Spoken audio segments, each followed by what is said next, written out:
Un grand leader, avant sa mort, disait, je ne connaissais pas le but de la vie. Un autre grand leader disait à ses disciples, cherche la vérité. Un autre grand leader de la masse disait à ses fidèles, avant sa mort, je ne suis pas le chemin. Mais Jésus a dit, je suis le chemin, la vérité et la vie. Nul ne vient au Père que par moi. On pense que le mariage, c'est surtout que l'amour. Souvent, les gens parlent de mariage, ils parlent de mariage, l'amour. Mais il oublie certaines choses. Que Dieu t'aide à m'aider. Afin qu'en m'écoutant, tu arrives à tailler et comprendre que catégorie situe ton foyer ou ton mariage. Mais peu importe les manquements, Dieu continue toujours à restaurer. Mais ceux à qui n'ont pas encore expérimenté, qu'ils apprennent et qui dépendent de Dieu. L'amour fait partie du mariage, mais il n'est pas totalement, le mariage n'est pas totalement que l'amour. L'amour, c'est une affection profondément tendre et passionnée pour une autre personne. C'est un sentiment d'attachement personnel, chaleureuse ou affection profonde, comme pour un parent ou un enfant ou un ami. Il peut être utilisé pour décrire la passion ou le désir sexuel. Mais regardez où nous avons eu nos contextes de ce qui ronge dans nos sociétés aujourd'hui. Les Grecs anciens avaient entre 4 et 8 mots différents pour l'amour. Ils utilisent, premier, le mot storge, qui signifie affection. Philia ou filio, qui signifie l'amitié. Eros, qui signifie sexuel ou érotique. Agapé, qui signifie inconditionnel, divin ou désintéressé. Ludus, qui signifie coquette, enjeu ou décontracté, non engagé. Pragma, c'est engagé de longue date. Philosia, l'amour de soi. Manie, c'est obsessionnel, possessive, additive et dépendante. L'amour. Quel amour tu as au mariage? L'amour. Il y a des gens qui aiment leurs femmes et cet amour est pas possessive, exception, obsessionnelle, additive, dépendant. Si vous avez aimé par votre amour est basé sur manie, c'est un problème. Tu deviens possessive, ce qui permet que quand l'un ou l'autre n'est pas là, on tremble et souvent il y a l'infidélité qui arrive. Il y a les plaguements que les gens peuvent vivre à longtemps, ils peuvent vivre longtemps, sans même concrétiser ce qui est réel, l'amour des d'autres consorts. Et c'est ce qui est en train de passer dans le monde occidental, plutôt en Amérique, même dans nos églises. Quand tu écoutes certains messages, certaines personnes, des méga ou églises, certains disent non. On est ensemble. On est ensemble on a fait un peu de temps, mais c'est pas allé. Maintenant, je suis parti prendre un autre. Parce qu'ils considèrent l'amour comme pragma. D'autres considèrent l'amour comme éros, érotique ou sexuel. On a vécu dans une cour commune. Dans l'endroit où on a vécu avec différentes personnes, il y a un couple qui était là. Le jour où tu vois qu'il y a les palabres à la maison, sache qu'au cours de 2 mois qui suivent, tu vas voir que la femme, son ventre a commencé à pousser. Donc si tu ne sais pas où tu viens, et tu attends qu'il y a les bosses par-ci, par-là, on jette les casseroles et tout, dis, mais qu'est-ce que ça se passe? Souvent, par son âme, maman disait, laissez, parce que nous connaissons. Il y a des gens, tant qu'ils n'est pas excité par des bosses ou bien de la violence, ils ne pourraient pas faire l'amour. Donc, dans le cas contraire, s'il tombe sur un homme ou une femme qui est douce, qui n'est pas dans cet acte, vous allez voir que le foyer devient autre chose. Parce que le mariage est basé sur ce qui est érotique. Il y a certains qui disent, non, moi j'aime l'homme là parce que il est sexuellement bon, il est érotique. C'est ça qui nous donne des problèmes. Il y a ce qui est l'amitié. L'amitié qui nous permet à voir, les gens considèrent, si on voit 2 personnes, homme-homme, femme-femme, mais c'est l'amitié, c'est le mariage, c'est l'amour. Mais ils ne savaient pas que non, cette philosophie grecque n'a rien en commun avec ce qui est sacré. Ce qui est sacré. Le mariage est tout à fait différent. Le mariage, c'était un contrat entre 2 personnes. Un contrat sacré. Un acte créé généralement une obligation entre les partenaires. Jésus est la raison pour laquelle nous avons les mêmes, ce qui est l'amour. En donnant sa vie pour nous, c'était un contrat qui va au-delà de l'amitié, au-delà des engagements physiques, au-delà de ce qui est amour de soi. Le mariage est une forme de validation d'une relation intime aussi sexuelle. C'est un contrat entre 2 personnes. Un acte de mariage est créé généralement l'obligation légale entre des partenaires. Entre des partenaires. Et je répète, le mariage est un contrat sacré de 2. Mais le problème aussi existe. Dans l'ancien temps, dans les différentes cultures, il y a plusieurs sortes de mariages qu'on appelle le contrat légal. Et ça continue toujours jusqu'à nos jours. Il y a le contrat légal dans différentes cultures. Le mariage est validé par 2 personnes, sans laquelle toute forme de relation intime ou sexuelle entre des personnes est considérée comme inappropriée et parfois même carrée honteuse.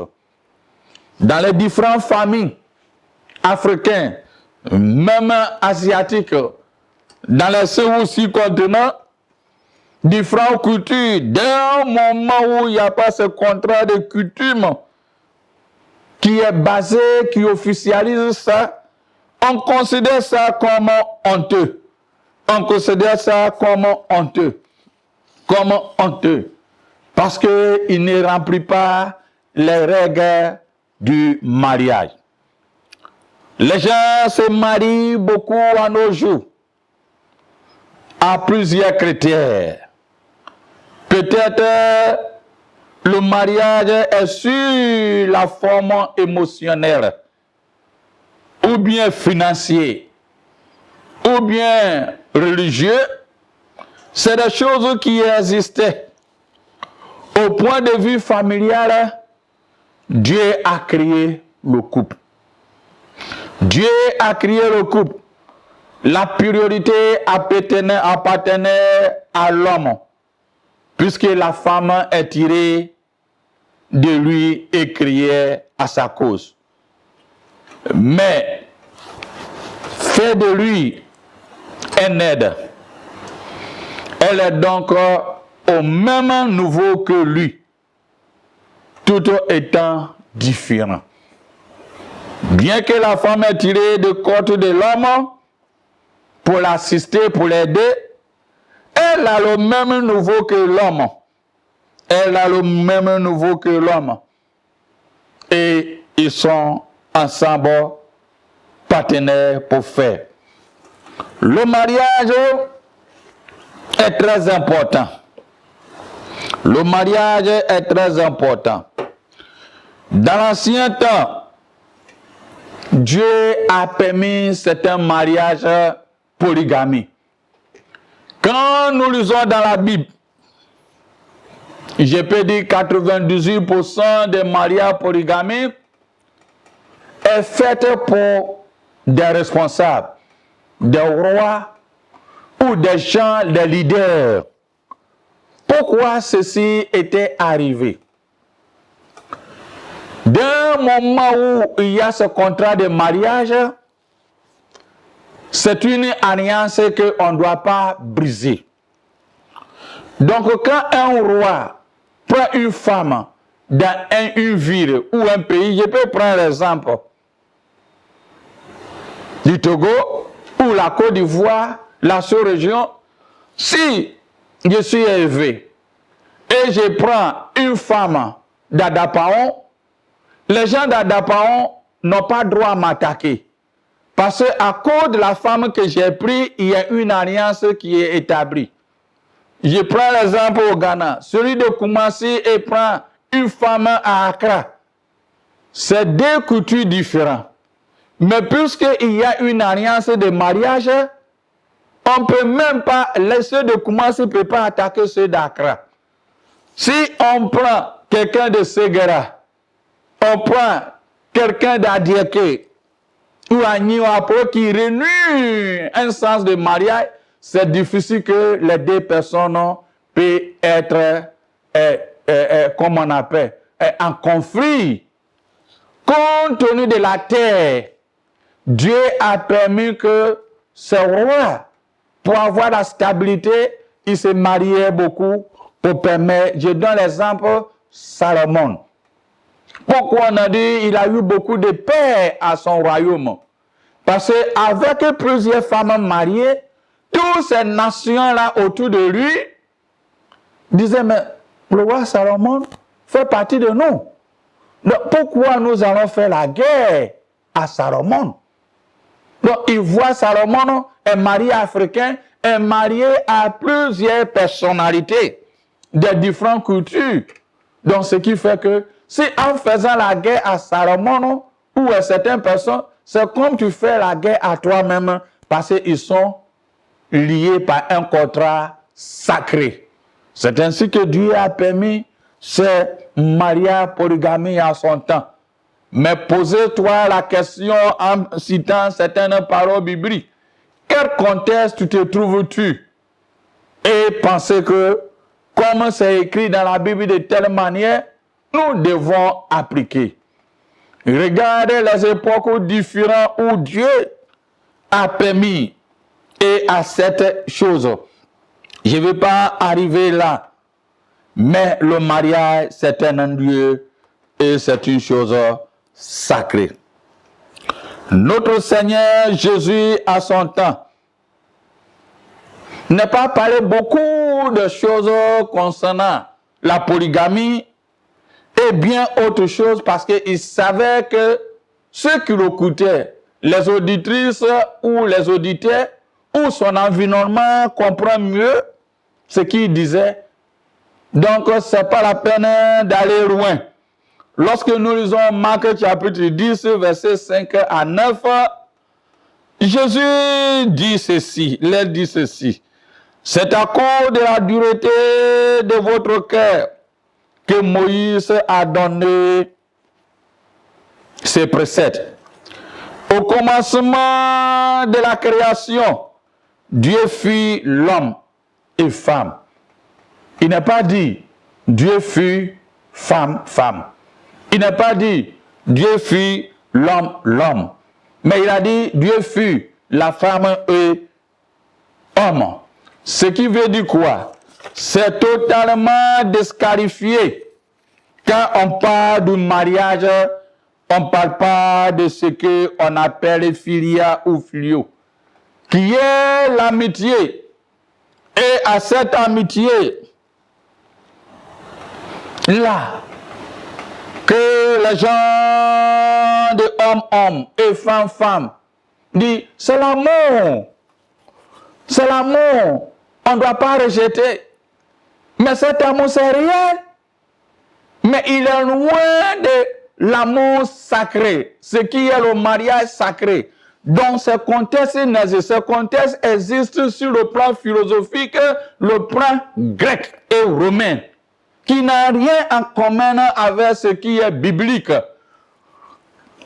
Et si ton mariage était basé sur sexuel et érotique, alors tu as un problème. Si c'est basé par l'affection ou l'amitié, tu as un problème. Si c'est basé par, comme on appelle, pragma, engagement en longue durée, il y a un problème. Si c'est parce que le gars, il est mieux, c'est basé sur obsession, ou bien possessive, ou bien additive, tu as un problème. Que Dieu aide. Afin que tu arrives à se situer. Les 8 choses que j'ai mentionnées, storge, philia, eros, agapé, ludus, pragma, philosia et manie. Toutes ces choses-là n'ont rien en commun avec le mariage sacré que Dieu a instauré. Si ton foyer est basé sur ces choses-là, mon bien-aimé, tu as fait une fausse route. Prie Dieu et Dieu vous assistera. Il n'y a que, je peux dire, 5 pourcentages de le mariage. Donc quand on s'arrête et puis on dit les gens se marient, les gens se divorcent, oui, il peut avoir l'affection et demain il peut ne pas avoir cette affection. On peut vivre à une longue durée, mais il n'y a rien de sacré dedans. On peut se séparer. L'amour de soi, il aime que sa vie par rapport à l'autre. Il ne considère pas son conjoint ou sa conjointe. Philosia. Et toutes ces choses n'ont rien biblique. Donc ne considérez pas quand il y a des gens qui se marient, il y a des divorces. Prends le temps et vois qu'est-ce qui se passe. Mais Jésus a dit, au commencement de la création, Dieu fit l'homme et femme. C'est pourquoi l'homme quittera son père et s'attachera à sa femme. Et s'attachera à sa femme, et les deux deviendront une seule chair. Ainsi, ils ne sont plus deux, mais ils sont qu'une seule chair. Et personne ne sait pas ce que Dieu a joint, uni. Que personne ne sépare pas. Que personne ne sépare pas. Regardez quand Jésus parlait, et Jésus même a visité à un mariage, parce qu'il savait, et son environnement, et à l'époque, comment le mariage s'est fait. Et la chrétienté n'est pas descendue du ciel. C'est le modèle que les 12, les disciples ont pris et nous marchons selon ces modèles. La chrétienté marchait sur le fondement des apôtres qui a commencé à Jérusalem, aller à Antioche, venir à Alexandrie, Allez, comment on appelle aussi à Rome, une histoire basée, nous marchons sur le modèle que Christ a laissé aux apôtres et nous suivons. Donc, en dehors de toutes ces choses-là, nous faisons une fausse route. Je ne sais pas quelle chrétienté tu le fais. Mais à le temps où Jésus a visité, quel est le modèle juif du mariage? Le modèle juif du mariage est composé par 3 choses. Il y a la promesse, il y a le fiançailles et le mariage. La promesse est ce qui est verbal. On dit, mais il n'y a rien d'engagement. J'ai plusieurs fois dit à beaucoup de personnes qui viennent me voir, il dit, on m'a promis, surtout les filles, on m'a promis un mariage. Il dit, ok. Tu as promis un mariage? On t'a promis, non? Il dit oui. Si deuxième personne vient là, il faut accepter aussi. Il dit que quelqu'un m'a promis. Mais j'attends celui qui sera le premier. Si troisième vient là, il faut accepter. Et dit au moins 2 personnes aussi disent, mais n'ont rien fait. S'ils sont 10, il faut accepter. Parce qu'après avoir resté dans ses promesses, 5 ans, 10 ans, l'homme là vient. Il dit, ma soeur, je pense que j'étais trompé. Il a raison de partir parce que la promesse n'a rien sur le plan biblique où le modèle juif est un engagement. C'est des choses verbales. Mais après ça, ça revient au second qui est le fiançailles. Et dans le fiançailles, qu'est-ce qui se passe? Quand l'homme voit, ou les parents voient, une fille ou un homme, les parents du jeune homme vont voir la famille. Et ils vont essayer d'étudier quel contexte, quelle famille. Est-ce que la famille là, ils sont des kleptomanes ou bien ils sont comment? Que Dieu nous aide. Tu tombes sur des parents qui ont divorcé 10 fois et tu prends une femme là-bas, sache que ton mariage a des problèmes. Le jour où il y aura des problèmes, le conseil que tu vas dire, non, mais c'est comme ça, nous vivons. Donc, viens, c'est la même chose.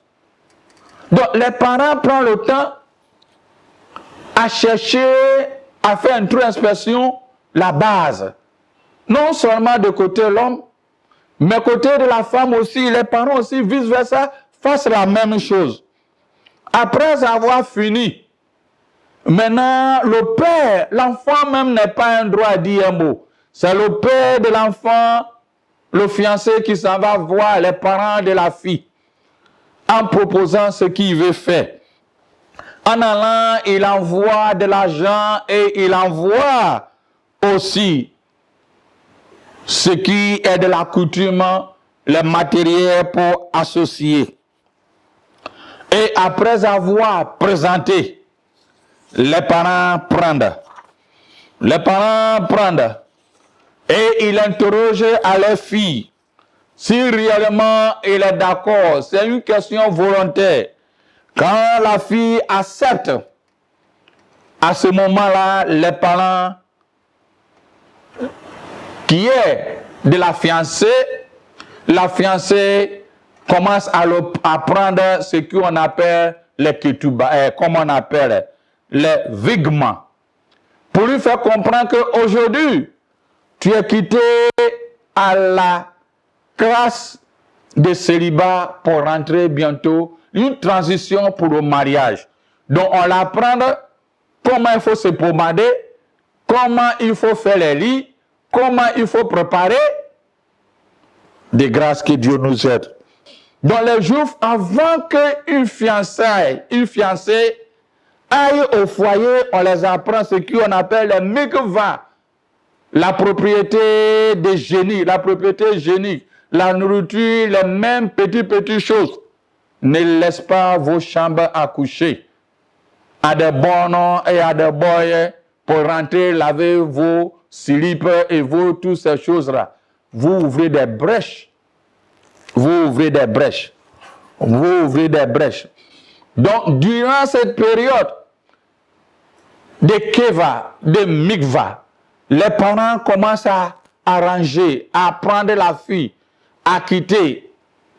Mais quand les parents, le fiancé, les parents vont voir la fiancée, les parents de la fiancée, on lui donne un papier, un contrat. C'est pourquoi on dit que le mariage est un contrat sacré qui met en gage pour dire qu'aujourd'hui l'enfant est marié. Donc dans ce contrat, il y a ce qu'il doit appliquer. Elle doit appliquer. Donc durant cette période-là, la fille n'a pas droit d'aller chez le fiancé. Mais le fiancé et les parents de fiancé prennent soin de la fiancée. Son habillement, sa nourriture et tout ce qui y manque. C'est pourquoi regardez Joseph. Il avait la responsabilité de Marie. Mais Marie n'était pas encore chez lui. Donc quand nous regardons aujourd'hui nos contextes de fiançailles, il y a des gens sauvagement, il dit goûtez, voir d'abord. Mais si nous sommes chrétiens et nous suivons les modèles que le christianisme a basé sur la fondation des apôtres, nous n'allons pas tenir des propos et induire beaucoup de personnes dans les erreurs.